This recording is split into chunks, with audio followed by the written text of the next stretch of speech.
Are you serious? We've got some very serious information, guys, that's breaking right now as it relates with Russia.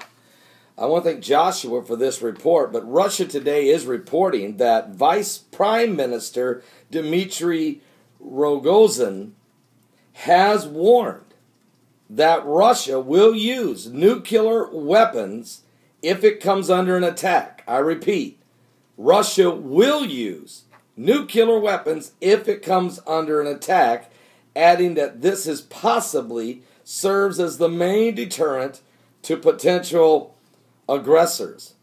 You think? Well, I think that's what nuclear weapons was originally supposed to be made for in the first place, not to go on the aggressive offensive like the Iranians keep talking they would like to do, or like North Korea's Kim Jong-un says he would like to do. I mean, Iran's Supreme Leader Ayatollah Ali Khamenei, he says it all the time, but one can experiment as long as one wishes by deploying non-nuclear warheads on strategic missile carriers.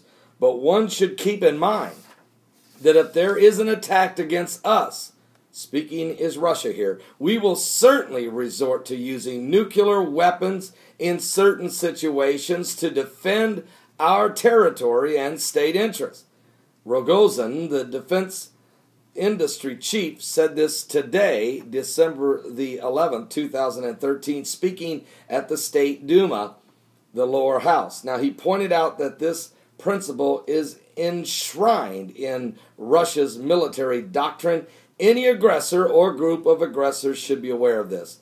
I'm not shocked by this. I mean, I would think this would also be the United States' stance.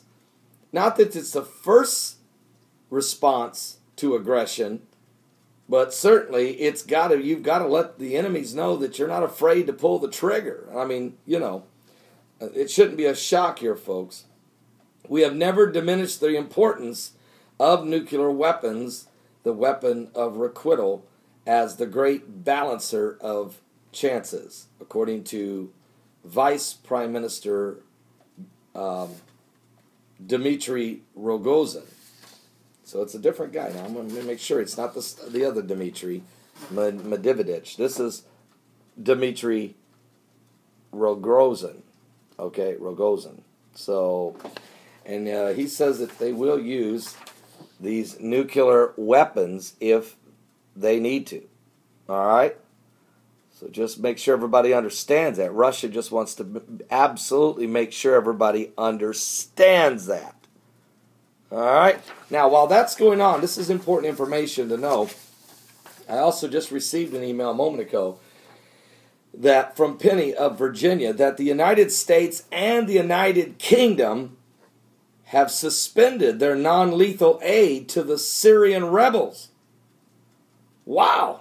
So the United States government and the United Kingdom have agreed together. They have suspended all non-lethal assistance to the Muslim Brotherhood, to the Al-Qaeda, and to the Syrian Sunnis who are fighting against the president of Syria's regime, Bashar Assad. So the U.S. Embassy spokesman is saying this decision was made after the Islamist rebels seized bases belonging to Western-backed Free Syrian Army. Fighters from the Islamic Front, a new alliance of major rebel groups, took control of the base and at the crossing near Turkey last week. So humanitarian assistance by the United States and UK is not expected to be affected, but they're going to suspend all non-lethal aid. Well, I thought non-lethal aid would be food and water, but apparently... So, look at this. The front does not include Al-Qaeda affiliates like Islamic State in Iraq, but the charter welcomes the Mahayun, or foreign fighters, such as the brothers who supported us in the jihad. All right? So we've been supporting. The United States and the United Kingdom have been funding the Muslim Brotherhood freedom fighters, along with some misfit Al-Qaeda operatives and the Syrian Free Army, which is made up of rebels that are basically Sunni Muslims who are trying to overthrow Assad's government of Shiites. Now, we know the Russians have been supporting Assad and the Shiite Muslims, and they've also been getting support from Hezbollah of Lebanon and Iran and the Ayatollah Khomeini. So what a mess. What a mess is going on there in the Middle East. Looks like America's bowing out. Looks like we're bowing out. Or this plan of dividing Syria in half is really being worked on. And you might say, how in the world did this happen? Well, Obama is at Nelson's funeral right now, taking a picture of himself with David Cameron. I've got the picture right here if you want to see it again. I showed it on a video earlier, but yeah, right here. Besides shaking hands with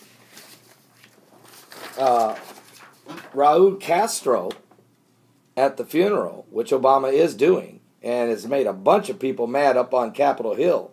John McCain, Marco Rubio, Ted Cruz, bunch of guys are upset that Obama walked over and shook this guy's hand. And no, he did not shake everybody's hand. This is staged, folks. President of the United States don't walk over and shake dictators who are tyrants' hand by accident. I mean, you got to understand that. And but anyway, while he's there, maybe this is when they decided to cut the aid off to the rebels. There's Obama and David Cameron, of Prime Minister of the United Kingdom, his wife. They're all getting in on a selfie picture there during the service. Now, Michelle doesn't look too happy about it. She stayed out of the picture. She stayed focused on the service at hand. Anyway, I don't know if that's when they decided to cut off the aid. They were together yesterday doing that. You know what? I don't know. But we'll keep an eye on these things. It's going to be an interesting show. Also, I got Pope Francis had just been named Times Person of the Year. He won in a very close runoff against Edward Snowden, the NSA leaker. So that's we'll talk about that today. I want to thank Joshua for that report. Also, some guy in Maine. No, some guy off the coast of Huntington Beach, Joseph Ali, age 27, caught an 18-pound lobster. What? I mean, this is apocalyptic almost. I mean, look at this thing. 18-pound lobster. Are you serious? Are you serious?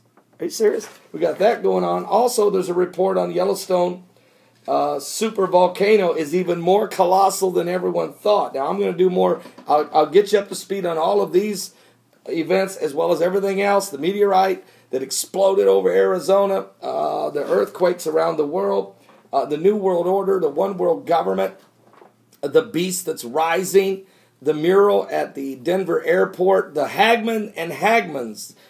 Doug and Joe Hagman from the Hagman Report will be my guest today. Show starts at 12 noon Eastern. Be at my website. Get there early before it fills up at www.paulbegleyprophecy.com.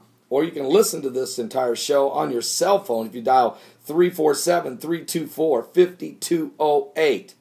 All right, so don't miss it. It's going to be a powerful show. I guarantee it. God bless, and see you guys this afternoon. Give your life to Jesus Christ. We're living in certainly the end times.